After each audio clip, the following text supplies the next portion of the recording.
Okay, start recording. Okay, we're live. Welcome to the Destiny Corner. I'm your host, Dimitri Otto, and I'm being joined here by Wicked Jester, so-called expert on Warhammer from the Orchid. So, how you doing, man? Oh, not too bad. How's it going with you? It's going pretty good. It's going pretty good. I'll be honest, I'm not the most well-versed on Warhammer. I used to read the 40K books a little. Hmm. I've never played the game. I've never really gotten super deep into it, but I just watched a 30-minute video about the games and whatnot, and I was like, okay, I got to do an episode on this. Super interesting. So, Hmm. and I'm told that you're the expert in the community. So, I'm, at work it's a little bit flattering, but I do know enough to get me by and enough to be dangerous with it. So, so Jester, how did you get introduced to Warhammer? so I actually got introduced being a Marine. Have a lot of people in the community that I work in that like war games. We have a hobby center around the area where I work at. One of the guys that I worked with actually painted models for a living. Like that was one of the things that he did as a side career. Was really good at it. I was really into artistic stuff. I like drawing and painting and everything like that. So I was like, hey, if he's making money off of it, maybe I could get into it. Started painting the models, then realized that some of the pieces and everything would sell better if you actually were able to incorporate like lore elements into the models you're making. So I started looking more into the lore, and as soon as I got wrapped up in that, I started buying models for it, and it just kept going. Wow. So, Yeah, I've seen how much detail people put into the models. It's pretty incredible. oh yeah, I it's looked them insane. up, and it's exactly like my kind of thing. And now I'm seeing like how many people don't know about it, and then once they do, why they would get hooked. It's so cool to be able to paint the little models and make them look the way you want, and how Hmm.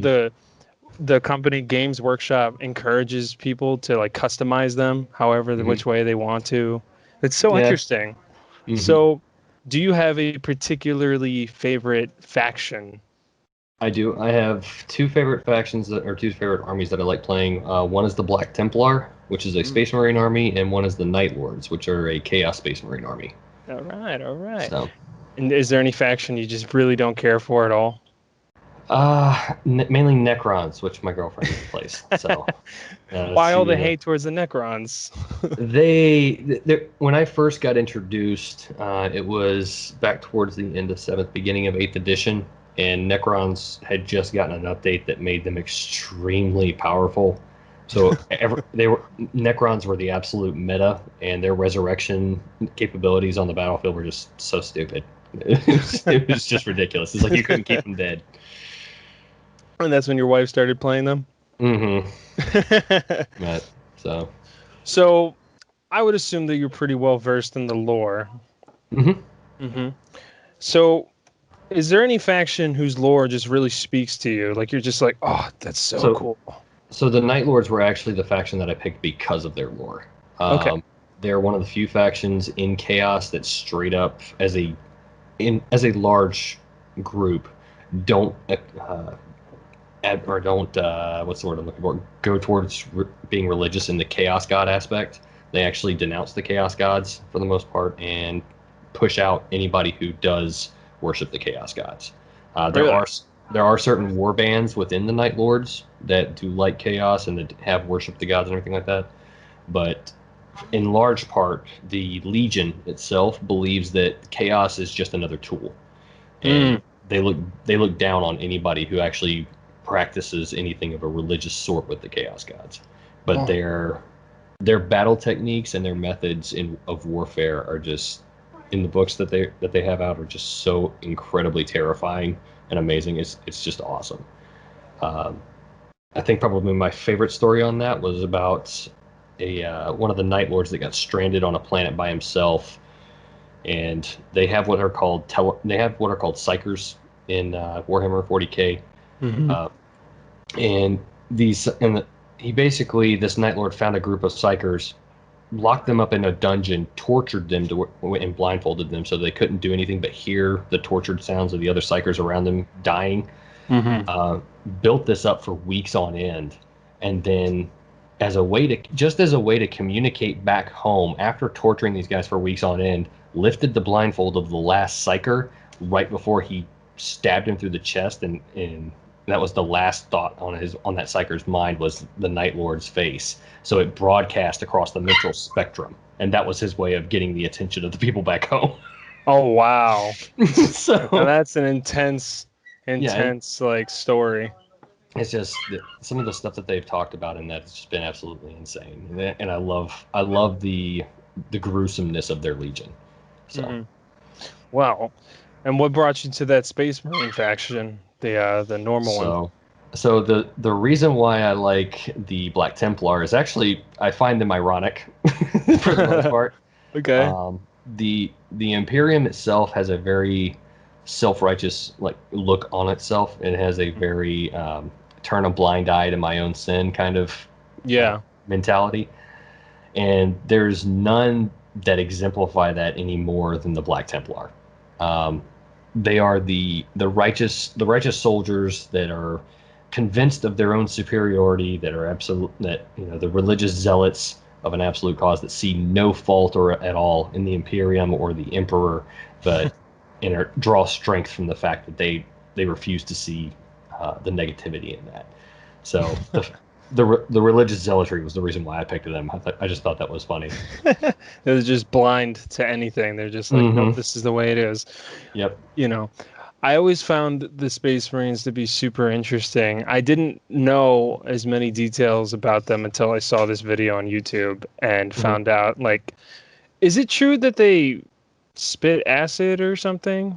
Okay, so basically whenever the Space Marines were created by the Emperor, they're actually a second a second version of what was supposed to be created. Originally, the Emperor cloned himself directly and made Primarchs, which were the original his sons, right? Yeah. Those are his sons that he was going to have lead his armies.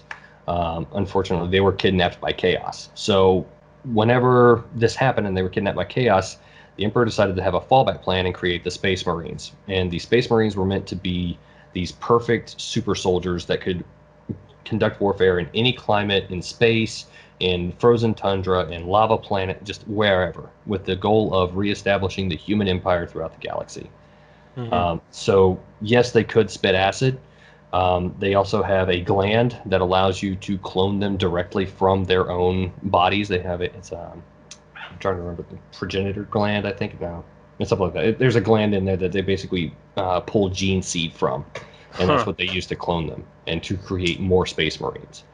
There's a whole bunch of other things in there. They have stomachs. It's just so many other things involved with it other than just the bare basic necessities that allow them to basically use their bodies as however they need to in order to successfully survive.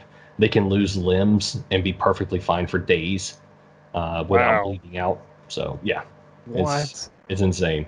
Okay, I didn't know that. That's insane. But do you ever use normal Imperium soldiers when you fight with your Space Marines? So normally, no. I normally run just a purely Space Marine Legion, and the primary reason for that is money. Yeah. It would make a lot of sense to run them alongside things like Imperial Guard or Sisters of Battle, with lore and everything like that. But as far as monetary wise, I'd rather focus on one army because those get big enough as they are. Right. So how many do you have in your Space Marine and Chaos army? So in my Space Marine army, I have I want to say at least 200 units, 200 pieces in my Space Marine army, and in the Chaos army, I have just under 100. Oh wow! Okay, so, and is it just like is it just the Marines? Is it vehicles or anything? There's vehicles in there, Land Raiders, Night Titan. I've posted a couple of pictures up on both Twitter and Reddit of my Night Titans that I created for both Chaos and for my Black Templar. But yeah, all that's included in there. That's awesome. All of it's got to get painted. Now, when it comes to the Imperium of Man, quite an interesting faction lore-wise. Now, I know that the Emperor was supposedly he was born it wasn't he from the, I guess what you would call Turkey now, or As it's far as like kind of wonky. his full on whereabouts of that exact of the history, that one I would not be able to tell you. I Yeah. know the general sense of of where I know with the lore, as far as the Emperor of Mankind is more towards the warfare side, not so much towards the actual geography or anything of that nature. Mm-hmm. So I'm not quite sure where he came Right. from exactly. But he rose up and united the tribes of man or Mm-hmm. whatnot, and he And eventually went on the Great Crusade, right? he did, and that the Great Crusade was actually his second real large war that he participated in. The first one actually involved the Thunder Marines, which were his first attempt at the Space Marines, Oh, okay. and they ended up having a flaw in their gene seed or in their genetics. Really, they didn't really have gene seed at that point, but they had a flaw in their genetics that made them basically unstable mentally, Mm-hmm. barbaric even at times. So he ended up having to push aside the Thunder Marines. And there's all kinds of like fanfic and rumor about how the Thunder Marines eventually became his actual bodyguards. Um, but I know that's where they get their armor from. Okay. But yeah, they were the first attempt. And then after that happened, after he united the Terra, then that's when he pushed out onto the Great Crusade of pushing out into the cosmos to reunite all the human settlements in the universe. So when he pushes out to unite all the human settlements, which faction does he start a conflict with first? Which faction does he start? I believe that one Yeah, was actually the orcs were the first ones he ran into. orcs. Okay. But it depends on at what point you really start talking about when the game started. If you're looking back at Rogue Trader, Mm-hmm. I believe there was also the Tyranids, but not the Tyranids. At that point, there was the Gene Stealers that Okay. he ran into. So there's conflicts there. The majority of the first encounters that they ran into were orcs, just because they were so popular or so populated throughout the galaxy. Okay. So Now that's the orcs, I believe, don't they have like the ability to like somebody said like if enough of them believe something, then it becomes real. pretty much. So I didn't fully it's understand there's a, that. there's a not even a misconception. It's basically how the orcs work, that their connection to reality is so strong. They have these gods called Gork and Mork, that their connection to reality is so strong. Essentially, their belief makes reality. The counterbalance to that, from them being OP, is essentially that they're not very smart. Yeah. One of the prime examples that I love saying about this one is that one of the rules in 40K used to be, if you paint it red, it'll go faster. Oh, And really? if you paint it red, it'll go faster. Purple orcs are invisible because you've never seen a purple orc before. Things like that, where it's like, yeah. So even though you're like sitting there going, okay, really, is that really a thing? Like their belief is reality, and their reality is what they believe, kind of thing. That's really So cool, though. That's really and interesting. and they're really hard to kill because essentially orcs grow and spawn from spores. Okay. So whenever you kill an orc, that's why they always, whenever you hear about an orc being or an orc infested planet, they always go Terminatus and destroy the planet and burn it down to the ground, because if there's even a spore left of the orc, they produce asexually. So they just keep spawning and they keep growing from these orbs or from So these. they spawn out of control like rabbits. Mm-hmm. I remember reading in the books and on the certain planets where they couldn't Terminatus them because they were too important. Like, Yep. It's they just would just constant. it's just awful. It never ends. The wars never Yep. end. Armageddon. So yeah, Armageddon. The Armageddon Steel Legion, aren't they continually just locked in a war Yep. because they can't get rid of the They're orcs off the they're planet? always freaking. That's the main thing you hear about is Armageddon, where basically I forget the name. The general this is there that has the big metal claw. Forget his name escapes me.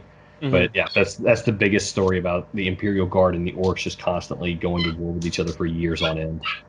And Armageddon is a severely polluted planet, right? So they have to wear masks and stuff. Mm-hmm. And the Yes, that mustard. one, and then I think it was it's a mining planet, and that's the reason why they couldn't just get rid of it. It was a mining and techno and building planet. So it's too important to the Imperium. Got you.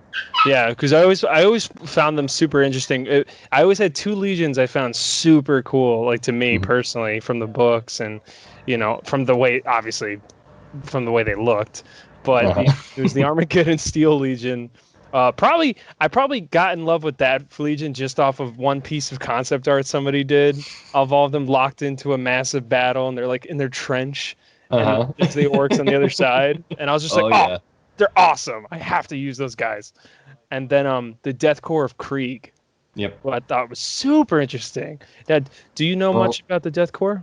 I do not. The majority of the Imperial Guard, for the most part, as far as their lore, as I haven't really done that much digging into.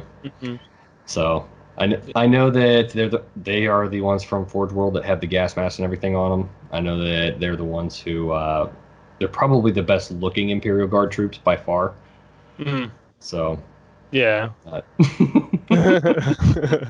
So, you ever gotten into Warhammer, not just 40K? so fantasy, Yeah, fantasy. fantasy. Mm. I have perused over it as far as the models and everything like that. As far as the lore, no, I've not gotten really that much interest in it. I've heard it's just as in depth as Warhammer 40K is, but the fantasy aspect just wasn't as appealing to me. Yeah, I know some people just aren't crazy about, elves and, Well, swords and, I think it was more. magic. Yeah, I think it was just more the battle tactics themselves because I know they had formations in the actual tabletop Okay. game that they used, and then I think it was more free roam if you were playing 40K. Hmm. And then the lack of big automata at the time when I first picked it up. They didn't have the huge creatures whenever I was first picking up 40K, so I just ended up going Hmm. with 40K. Yeah. I mean, I prefer 40K. I think people really dig the dark, the Hmm. super dark and depressing aspect of it. But it's so cool, and when you look at all these other factions like the Tyranids and even the Tau, is that how you say Hmm. it? It's Tau. Yep, the You know, Tau. they're so funky looking and I love it. They're so cool in Hmm. like, you know, if you were recommending to somebody just getting into the tabletop game, what is some pieces of advice you would give? So if you're getting into the tabletop game, first thing I would do is research online. Look at the ones that you do like, Hmm. as far as the lore and the story and everything like that. Second thing to take into mind is that to go straight to the Games Workshop website without the intention of an army actually picked out yet and look over the models. Okay. Because, and the reason why I say that is you're going to notice that all the models, for the most part, whenever you're looking at characters or infantry, everything like that, they're all, for the most part, priced around the same thing for the different sides of the army. But depending on what army you play, in order to be able to field the same kind of capabilities, you're going to have to spend more money. Imperial Guard is definitely one of those where you're going to have to spend more money to Mm. field the same amount of power on the battlefield. Because you Uh, need more of them. yep. And same thing Mm. with Tyranids. You're going to need a lot more of those bodies on the field to actually to actually play a real army of them. Okay. So The Tyranids, they fight with swarm tactics, right? they do. And Mm. anything involving swarm tactics or mass volleys like the guard do. Guard is a huge. Their biggest tactic is put as many dice on the table as you possibly can and roll them with a bucket. That's Okay. pretty much how you win with guard. Okay. Okay. And so, how many dice can you have at any time to roll? So really, it's up to the point of what kind of army you're playing, if you're and how big of the units that you're rolling. So if you each kind of unit has its own layout, its own individual spreadsheet of how many dice it takes per shot that they're taking, per damage that they take per shot, all that kind of stuff. So once you really start calculating it down to okay, how many shots do they get? How many wounds per shot are taken? How many saves does this person get? I've seen anywhere from as small as 4 or 5 dice for a roll, and I've seen as many as 40 dice for a roll. 40 At dice in one. one roll? Mm-hmm. Wow. That's like It okay, gets got a it six gets here, got a five here, got a three here. That's insane. Oh my yeah, God. it's a lot. Mm. So when you do your battles, let's say you're doing like a big battle, are you gonna put out like 50 Space Marines? So it depends on what you mean as a big battle. If you're talking about if like a normal tournament's usually about 2,000 points. If you're looking at a normal tournament size list, uh, with that kind of a list, it's usually looking right around 30 to 40 models. If it's a 2,000 point army, 30 to 40 models, depending on how many what do you call it, vehicles you have in there. Okay, and you just put it on a big old table. It's usually a 6x4. Okay, and then So, you got all your environmental pieces, right? hmm Okay, yeah, environment so is key, especially if very you're depending on what army you're doing. For instance, Chaos is a close combat army for the most part. So if you're playing Chaos, you're looking for terrain, like a lot of terrain on your maps, so that you can actually close with. Because if you go up against an army like Tau, who shoot as their primary thing, or Imperial Guard, who are just looking for a direct line of sight to light you up before you can get to them, Mhm. then lack of terrain is your enemy. Okay, okay. So Now, who's your favorite faction to fight against, depending on who you're using? if I'm using my Space Marines, I love going up against Chaos.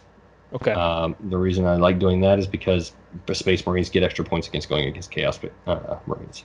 because they're Same rivals. and vice versa with Chaos to Space Marines is that you get additional rolls and additional plus ups to your rolls for going Okay, up against each other. okay. And you already said you hate fighting the Necrons, I do so hate fighting the Necrons. I absolutely despise them. so how come you never got into any of like the alien races? So I did get into them. I did start with them. My very first army was actually Tyranids. Okay, And the reason why I stopped playing them was because of the fact that I needed to buy so many models just to get the army up and going. right, And it ended up getting to the point where I was looking at the table, half the army wasn't painted, and I'm just sitting there like, I'm not going to catch up. right. So So what'd you do with them? I ended up selling that army off, uh, and then after I sold that army, started up with a Dark Eldar army. Dark Eldar just was not my strong suit. They are a very fragile army. They're very Mhm. good in a skilled player's hands. Very good for somebody who's got the right mind for their tactics. But that was not me. Right. So. Yeah, I'm not very smart. I think I just go with Imperial Guardsmen and just be like, all right, and open fire. Just, Hmm. I just, that's what I do in strategy games. Hmm. I would play Empire Total War on a PC, and I would just get a massive army of musketeers and just, all right, just volley, volley, volley, volley, volley. Don't let them get anywhere near us. Hey, it works. You know. Yeah, it does. So, Uh, how did your wife get into Warhammer? Did you introduce her to it, I or? did. I did. Okay. I introduced her to it. Her favorite army when we first started was actually Chaos Space Marines. That she liked the Noise Marines. Okay. So when we first started, that was the big thing was the guitar. They basically were making rock band Noise Marines where they had the guitars and everything like that, and they're playing. So she enjoyed those a lot. Enjoyed the Zinch Space Marines. Hmm. So So what are Noise and Zinch Space so Marines? technically it wouldn't be Zinch. It would be Thousand Suns. Okay. But so Noise Marines are Chaos Space Marines dedicated to the Chaos God of Slanesh, which is Okay. the Chaos God of Excess. Hmm. And basically, what they do is they walk around with sonic cannons and are able to annihilate the enemy with mass volleys of overbearing sound pressure. Oh, that sounds really painful. Mm-hmm. Mm-hmm. And it's an exemplifying of what they take in the battle of excess in all things. They have their own cannons hooked up to their eardrums, so that they're experiencing these pressure waves washing over them as they're killing all these people. That's insane. Yeah, and then the Zinch Space Marines, the Thousand Suns. Their story is actually one of the most tragic in Hmm. Space Marine as far as the Traitor Legions, And they're where chaos as well, right? they are chaos. Okay. And it basically what ended up happening was they were sorcerers, a legion of sorcerers. And the Emperor basically found out that their Primarch had been dabbling in in mystic arts that should not have been within the Imperium, and condemned him for it, even though he had been pushing them to do so in the past. So when he told them to give it up and that they could no longer be psychers anymore, they were pretty much like, we can't. Like that's who we are. Yeah. Like, you can't exactly just take it back. And in an attempt, once they realized that they were becoming corrupted by chaos physically, they were actually physically becoming corrupted by a disease from them.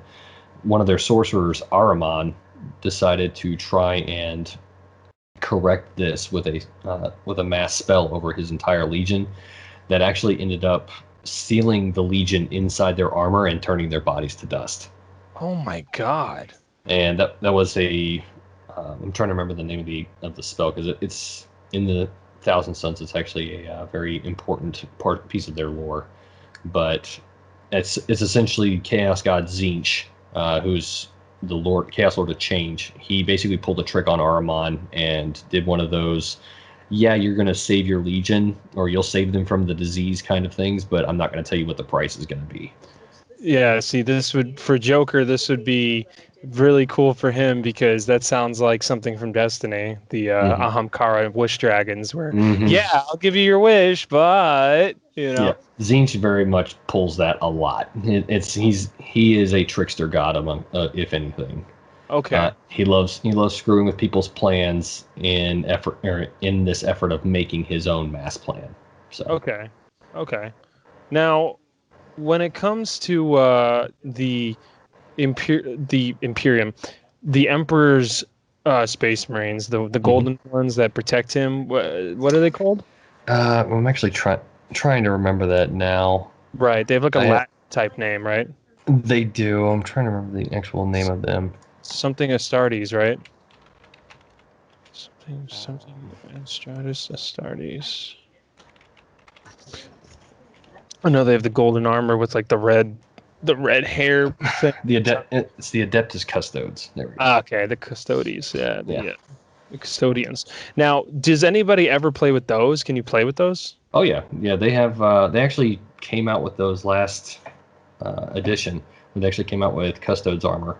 Oh. So they have the Custodes themselves. A lot of Forge World models have like the full what you need to fledge out a full Custodes army. Okay. It's probably pronounced Custodes. I always pronounce it Custodes.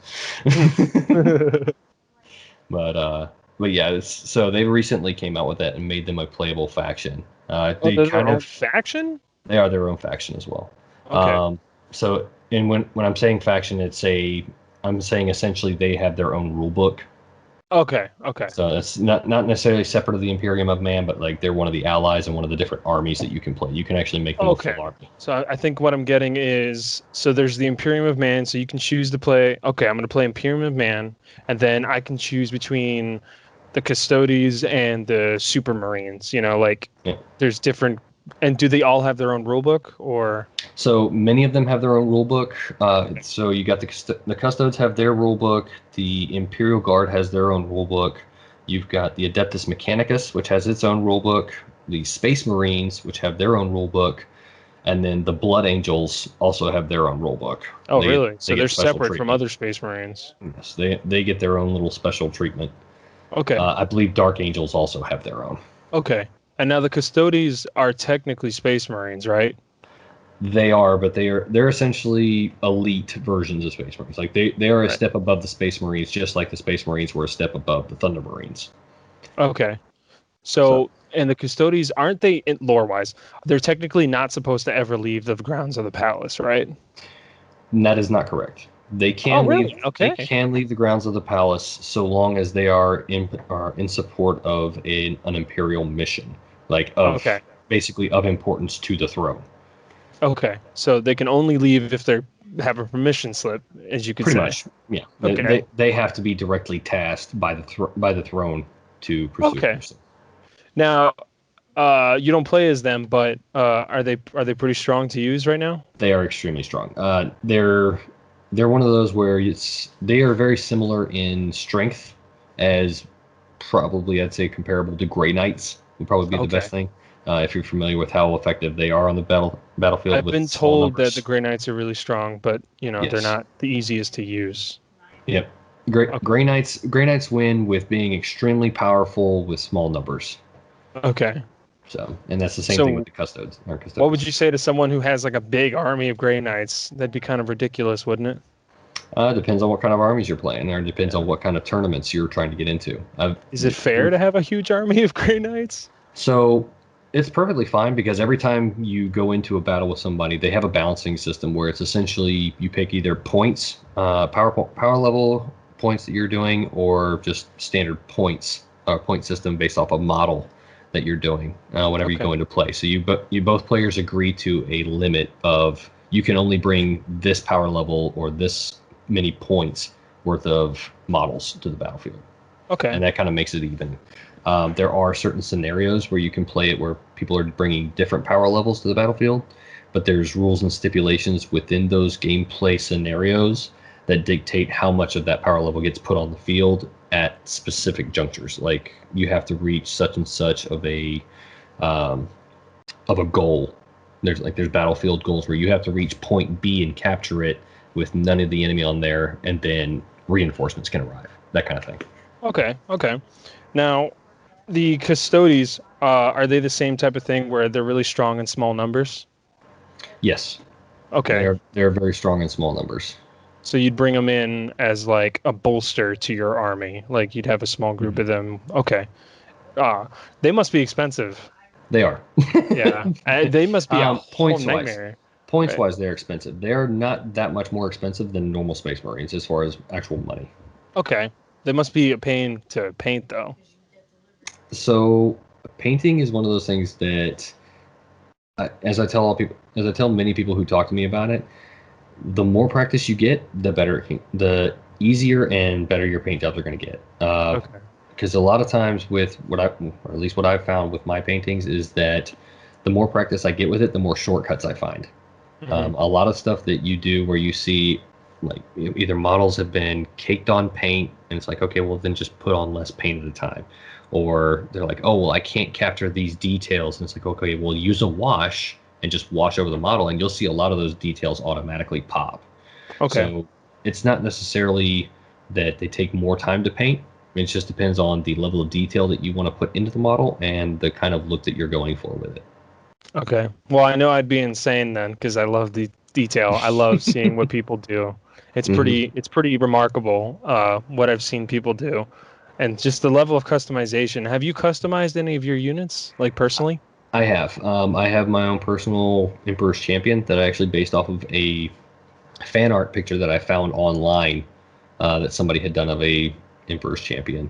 Uh, a lot of the pieces that I do, because I like doing things cheap and saving money, I will take the Mm-hmm. cheapest kits that I can find and then Mm-hmm. customize them using bits into the units that I need for my army. So I like taking the posed models that are like, okay, well, we have 6 models here, but they all have the same pose. I'll take them, chop up the arms, move them around, switch them out to where they'll have similar poses, but there's always something a little bit unique and off about each one to make them each somewhat different. Because I don't Well, like having, that's really cool. yeah, I don't Yeah. like having everything look exactly the same. Hmm. Yeah, yeah. Now, the primary weapon for a Space Marine, what do they use? What's their the, primary the weapon? bolter, the Bolter. bolt. Yep. Okay. Now, can you upgrade it to certain other types of weapons if you so choose? You can. So every unit, every model has a list in their spreadsheet of what kind of weapons you can take on the model and how many points that adds to or deducts from the original model's cost. So usually, for instance, for bolters, especially right now, you have with the Primaris Space Marines, they have Stalker and Assault bolters. I believe is the so it's Stalker pattern bolter. I think is the other one. So essentially what it does is the choices you get are longer range with more damage, shorter range with more times fired, so you can actually fire it more times just for a shorter range period, and then Hmm. being able to move and fire at the same time. Okay. Okay. I know I saw once this guy named Cosmonaut, he took his marshal or whatever it's called. He took like he was using Imperial Guards and he had like a captain or whatever. and Mhm. he customized it to have a motorcycle because he's like, well, I need him to get around the battlefield, or maybe it was an orc or something. But Mhm. and I was just like, that's so cool that you could do that just so he can move Mhm. faster across the battlefield. Like, and I love that Games Workshop just encourages players to just go for So it, do whatever you they want. they do, and for instance, that the captain on a bike, that's actually a unit that you can make or that Mhm. you can field according to the codex. Like they'll list all those things out, and that's actually a separate unit from a normal captain. And Mhm. so from what you're saying with your friend, what he basically did was he took either a biker or a normal captain and said, well, they don't have a model for a captain biker that I like. So what I'm going to do is I'm going to take the parts from both of these kits, put them together, and then that's going to make the unit that fits into this entry on the codex. Mm. So I do like the fact that they do that sometimes. However, some of the problems before have been that in earlier editions they weren't as good about making sure that the entries were clear enough as far as what qualifies as certain models. Yeah, right.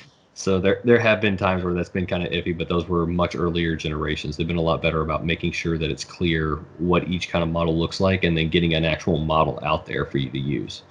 So So back in the day, what could have been considered iffy? let's see. I think one of the biggest things that they had that I ran into when I first started was drop pods for Tyranids. Mm. They didn't really have any kind of they did not have one that looked right for Hmm. Tyranids in my mind. They recently came out with one not too long ago as far as what it accounted for, but they did have descriptions as far as it sits on this kind of a base and it's roughly this large, or and it takes up this much of space. The ones that they didn't have actual explanations for, they usually had pictures of people who had scratch built them. I know one was a tower of, or what was it? I believe the Tower of Nurgle was one that had to be scratch built before, Hmm. and they did again. It was basically people throwing stuff out there. There was the plague cannon or the plague tank for Nurgle. They Hmm. never came out with an official model for it, but it was basically supposed to be a Bane Blade, which is a huge Imperial Guard tank with toxic vats on the sides of it. But Ooh. the only models that ever existed of it were all people coming together and putting their own stuff together to put it for the company. Hmm. So Did they ever come out with an official one? for the plague tank, no, they never came out with So an it's just official all one. fan made stuff. Mm-hmm. Well, that's really cool though. That's pretty interesting. You don't see It that in a it lot of other is. franchises. Yeah. Now, have you ever dabbled in any of the Warhammer 40K like video games or whatnot? So I played Space Marine a little bit, Space Hulk as well. I'm really looking forward to the Dark Tide that's coming up. Okay. So Hmm. So, what exactly is Warhammer 40K Dark Tide? so from everything that I've seen so far, it's going to be, I believe they said first person shooter where you're teamed up as one of 4 guard members Okay. going through what looks to be an underhive. And according to the trailer, from what we see there, you're essentially delving into the underhive to find out what the source of a disturbance is amongst the residents. And that Hmm. last little scene that you see there between the 4 guardsmen and the denizens that are there, are those would be plague bearers, or not plague bearers, but pox walkers, which are Hmm. essentially plague zombies. Okay. So looks like we're going to be dealing with Nurgle and his followers on basically infecting the Underhive and then Okay. clearing all of them. So I would expect a first person zombie shooter thriller out of that one. Oh, and is that coming out on PC only or? I think that's actually coming out on all platform, or no, Oh. On Xbox and PC. I think Well, if Xbox. that's the case, then I will be very interested to play that. I've been waiting for, like a first-person Warhammer 40K game, a really good one, because Well, unfortunately we always get turn-based and stuff like that, and that's cool, yeah, but I want to see I've never been a real either big fan first-person. of the turn based ones.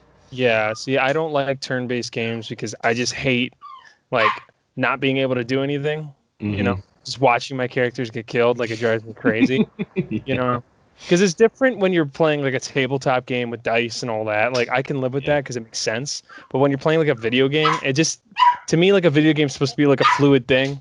Hmm. So when it's a tabletop thing, sorry about that, that's my cousin's dog. It's It's okay. very needy. he wants attention. But with a video game, it's like fluid to me. So like turn-based, I just don't think works really well in a video game aspect because it's just, to me, it's just boring. It takes me out of the game. Yeah. So, and I think 40K is such a good platform for like crazy first-person games, and I would love to see a strategy game for 40K. A strategy game would be fun. Let's see.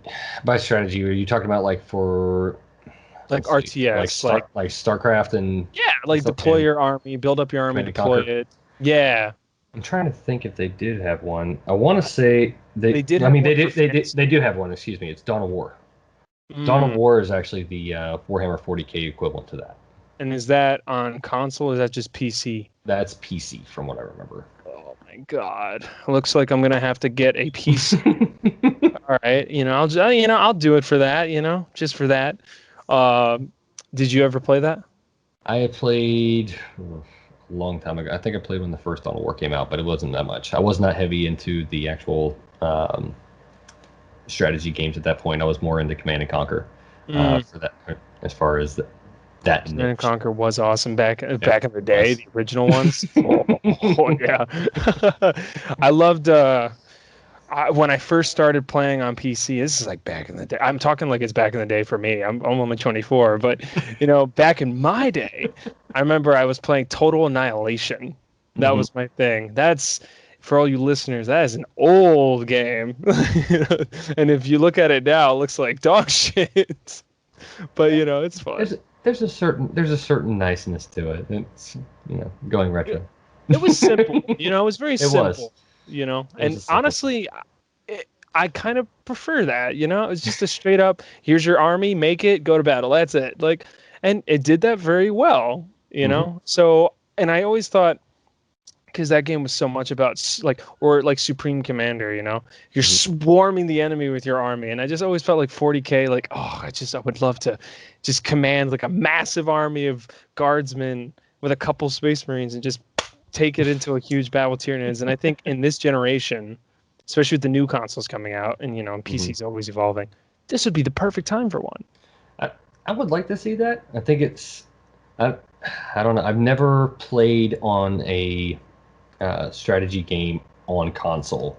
I've always ever done it on PC when I have played them. So it would definitely take some getting used to. I think it'd be neat. But it's a lot harder on console. I'll be honest. I remember playing, what was it, Command and Conquer Tiberium Wars? Tiberium Wars? Yeah, the third one. And that one was great on PC. I believe it was on PC. And if it was, I can remember that it was pretty dang good. It was fluid, but on console, it's so rough because like when you're using a controller, you have to like hover over every unit and hold the A button. So you're scrolling around, grabbing. Meanwhile, on PC, you can just click, drag, freaking exactly, WES, hotkey, everything. And on console, it's just so much rougher. I remember playing Halo Wars, and I'm sitting there like hovering over every single unit, and then if you hover over the wrong unit, you're like, shit. So you got to get off of that one. I honestly never played Halo Wars. I was afraid to. I love the original Halos. You didn't miss much. I know that's a crazy opinion, but Halo Wars 1 was a nice idea. It just wasn't that good. I think Halo Wars 2 was a step up. I just still don't think they're that good because like Halo as a strategy game is a great idea, but I don't know. It's just something about those games doesn't work. I think it's probably possibly part of it is having to go from the idea of being a first-person shooter to the strategy game, because if you look at it, when they did Command and Conquer, what was it, the Commando? Yeah. When they did that one, to me that didn't hit the spot. Like I played that and I was like, this is I hate this. Like what is this? And I think it was just when they switched over to that, it wasn't the same feeling, and it didn't feel like the same game that we were expecting to go into. Like we didn't feel like this is really Command and Conquer. Yeah. So. And I think you have a fair point there. I think when a well-known property switches genre so drastically, Mhm. It's really hard to get used to. Like, it was fun for like an hour, and then after that, I was just like, oh, it's just not the It, same. it'd be like if Destiny tried to be a strategy game.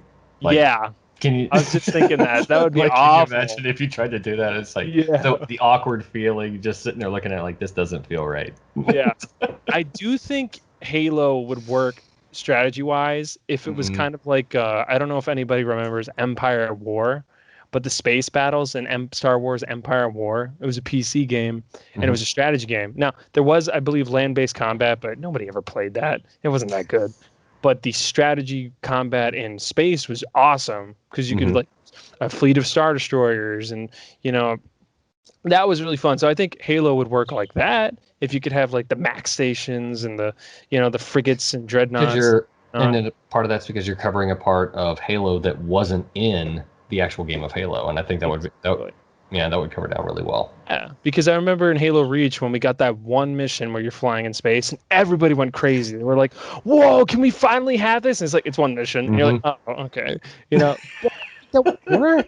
I really do. If you have like a group of long swords flying through and you bomb like a Covenant Hmm. And now we just super get cruiser. teased. Now we just get teased with Destiny, where we're always in a ship, but we can never actually do anything with Yes. it. Oh, it drives me crazy in Destiny. Joker talks about it all the time. We get teased a lot of things about. He makes a good point in the podcast. He says like, why is it that every first mission of a DLC is really good, and then it just, But it's so true. Like, and that is true. Like the narrative parts of every first mission is awesome. You got all these things fighting with you and dropping you Hmm. tanks and then after that, it's just fetch quest, fetch quest, fetch quest, fetch quest, And he raises a They good got to get the point, hooks in you. right? I mean, he raises a good point about, you know, with Beyond Light, how go in with baited nervousness. You know, Hmm. like we don't know how it's going to turn out.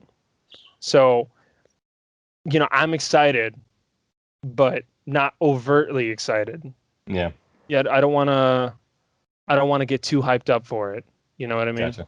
Yeah, So, now, are you a pretty frequent Destiny player?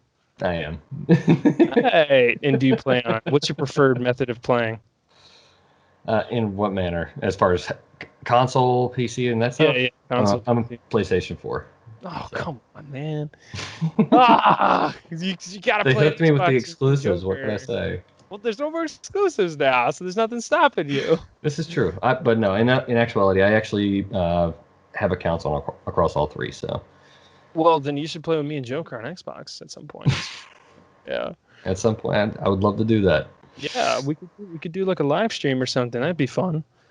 Uh, so what's your favorite class? What's your preferred class? Warlock, all the way. Oh, okay. Maybe we shouldn't do a live stream or something. No, I'm kidding. I'm kidding. Oh man. See, that's kind of funny that you play as a warlock, but you use Space Marines. I would have thought Titan would be your way.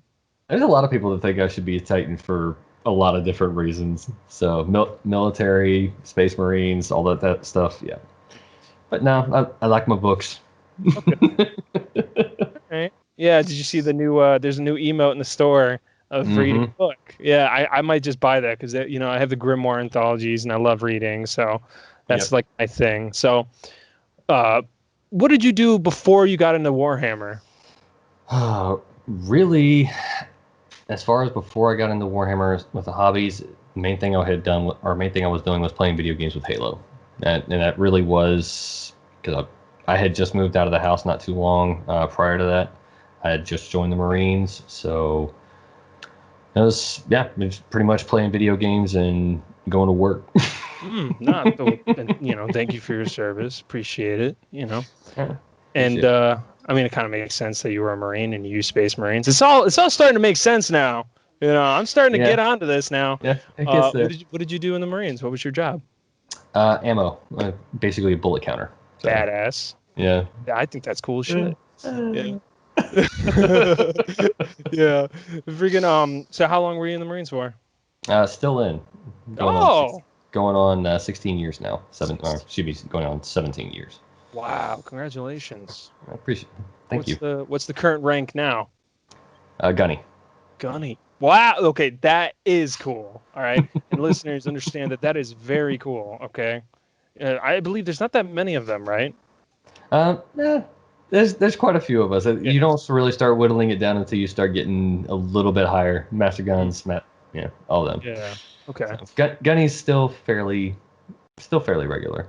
Yeah. Depends on Okay. what community you're in. All right. All right. All right.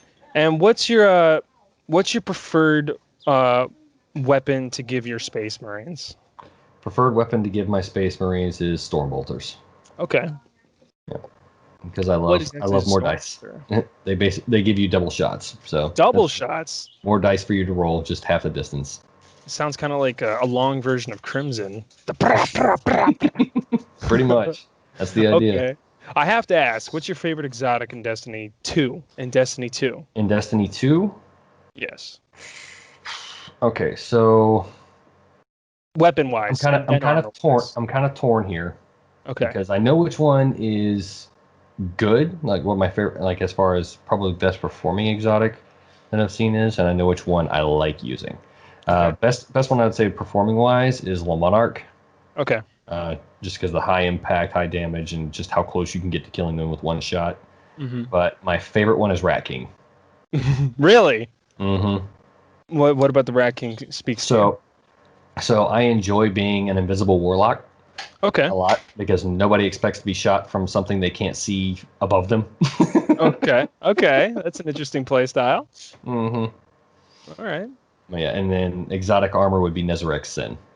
Okay. So. Now it's all okay. Everything's coming together now. So you're a void warlock most of the time. Actually, no. I am a Dawnblade warlock that runs with Nezarec Sin and Gnawing Hunger. Wow. Okay. All right. Gnawing Hunger. All right. Joker wouldn't like you anymore. Gnawing Hunger. No, I'm kidding. You use what works. You use what works. Yeah. So, are you a PvP guy? Are you a raiding kind of guy? Like, what do you like to do? I enjoy PvE the most. As far as just normal everyday play. When I first got into Destiny, I absolutely hated PvP. I would not step in there for the life of me. But steadily, the friends that I have, especially the ones over in Red Jacks, they basically kept me going and kept me trying to push back into the parties or push back into PvP and encourage me to get better. And slowly but steadily, I watch my KD keep going up and up and up, and I'm enjoying it now. So definitely become a PvP main in between DLC drops. Yeah. I fucking hate PvP. Like, I still play it, but Iron Banner I think drove me insane. I couldn't. It's a little rough right now. It's a little rough. Especially with the matchmaking right now, it's just brutal. So I'm just getting, I'll have 3 straight games getting absolutely destroyed, and then I'll have 2 games where I'm just barely surviving. Yeah, it's super weird. It's either you get mercied or you mercy. There's very few games in between where it seems like it's actually a fairly balanced group. So, yeah. All right. So, what is one thing about Beyond Light you're super excited for, and what's one thing you're like, ugh, about? Super excited for with Beyond Light. In all honesty, I want to see. I'm hoping that we see more to do with the. The Deepstone Crypt, as far as more exact story with the Exos and their connection with Clovis Bray, and their connection with Rasputin. As far as like what kind of dastardly back history do these guys have? I'm sure we'll get some kind of hints, especially with the raid being there. I would definitely like some really good story there. I want to see the armor. That's my main thing. The armor's going to be pretty interesting. One thing I am most definitely not looking forward to with Destiny 2.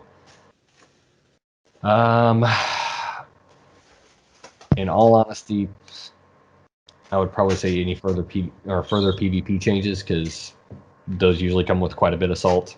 and usually justifiably. But so I'm sure there's going to be lots of back and forth with the PvP sandbox changes and everything like that, as it normally happens, along with sunsetting. I'm not a big fan of the sunsetting thing, but Yeah, we talk about that quite often on the podcast, and every time yeah. we bring it up, everybody gets super pissed. It was a cool idea at first. Like I totally at first was like, "Oh, this will be good for the game," and then this season happened. I was like, "This sucks." Yeah, I get why they're doing it, but I'm holding off on full judgment of it until I see the full implementation, just to see what they do to replace the weapons they're getting rid of. Not crazy about it though. So. Yeah, I feel you though.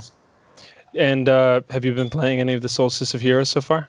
I have my legendary set working on masterworking it now for my warlock, but that's probably going to be the only one I'm working on. Yeah, I'm in the same process as you. I'm a hunter main. Yes, let the judgment roll in. And as cool as the armor sets look, and they do look really cool. I'm a sucker for anything that I can see on my gauntlets in first person. So they have the little claw things in the hunter, so I'm like, yep, I'm gonna get those. But yeah, I'm working on the masterwork, and I'm like, oh my god, I think I'm just gonna do this set. Like, I honestly think I'm gonna get the legendary sets in the other two. It's not fun content to run 3 straight times, so I'll just do the hunt. I don't care. Are you gonna get the glows? That's what I'm working on right now. I've got the elemental glows already. Yeah. Oh, okay. Now maybe you can answer this for me because I did ask on Twitter. They said that they're implementing the set as like ornaments after you earn it or something. So how exactly does that work? Okay. So basically, the set itself, once you unlock it, it has the ornament unlocked for it. Okay. So the set with the glow is supposed to be an ornament, as I'm understanding it, and then that ornament can be applied across the board. That's the elemental glows. They apply as an ornament across the board. I do not know for a fact the white glow is an ornament. Okay, so I could be using, let's just say I'm using a Scatterhorn mask. The ornament would just be the glow, or the ornament would be the helmet and the glow? So the ornament would be the helmet and the glow. It would actually change the full. It would actually change it out to the full Solstice gear helmet, from what I'm understanding. And the glow. Okay. Yep. It would be the elemental glow. Okay. Yes, it'd be the elemental glow. All right. So that's what I was worried about. I had to post it on Twitter because I was like, I want to know that I can still get these on my other armor because like I haven't really gotten that many good rolls. Yeah. The elemental glow I know transfers over to the other armor sets. I've already done that one. Like I said, I'm not sure about the white glow. I have not seen that myself, and I haven't really seen any feedback or read anything on it as far as whether or not the white glow is an ornament. I know that I really like the white glow. I think it looks really cool. Okay. I'm hoping it looks good on the Warlock. I haven't been too impressed with the other glows on the Warlock so far. Oh, really? You don't like the other glows, really? Well, because the brightness to it is, compared to the other classes, whenever you stand next to them, the Warlocks is like this much, whereas the Hunters is like this. Yeah, because we got the horns going on and all this stuff. Yeah, I know that some people have said like, yes, it's based on your super, but it still doesn't look like that great on the whole. And I really wish the white glow could be an ornament, and I really hope it does become one or something, because the white glow, it doesn't even matter how bright it is. You're gonna notice it because it's white. Yeah. So that's what I'm hoping. You know, I mean, it's a nice change that it's finally going to be an ornament after all the times we've wasted our time doing it and it hasn't meant anything. So, but you know, do you have any thoughts on the activities themselves and what it takes to get the armor? Honestly, I think this one was, I was worried about it, but I think this year's at least better than last year's Solstice. The progression as far as getting through the armor has been a lot easier. At least from what I've seen, it's a lot easier to combine activities and knock out multiple pieces of armor at the same time, or multiple requirements on each of the pieces of armor at the same time. Okay. So I think the process is a little bit easier. Still grindy, but it's a looter shooter, so yeah, gotta live with it. I've been taking my time with it at this point. Now I'm on the 10 gambit matches, and I'm just gonna take my time with that. You know, I'm not in a rush. We have plenty of time now, so I'm genuinely nervous about how they're going to fill the time between now and November. But sure hope they find something. It'll be nice. At the same time, it's one of those where it's like, well, there's other games out there to play. So Yeah, that's what I've been doing. I've been testing out some other games, and I got a couple games to review. So, you know, take my time. You yeah. know, but let's tell people where they can find you on Twitter and So whatnot. you can find me on PlayStation, Xbox, and PC, as well as Reddit, Twitter, and YouTube as Wicked Jester, WYKIDJESTR. It's the same name across all platforms. Fantastic. And you post pretty frequently on Twitter, I do. and I post a lot every of stuff on post is Twitter. awesome. Yeah. I try to be I try to be nice and be fun. Some days it's Yeah. nothing. Well, I So really appreciate you coming on here. absolutely, I This has appreciate you been a having lot of me. fun. Yeah, of course. You can find me at XVII Profit on Twitter. If you have any suggestions or questions, shoot me or Jester. And I really look forward to doing another episode with you. And if you're down to do another episode later on, we can get Joker in on that. Have you guys talk about Warhammer? That'd be great. Yeah. All right, Jester. I really appreciate it. Absolutely. Thank you for having me again. Yeah, no problem. All right. Have a good night.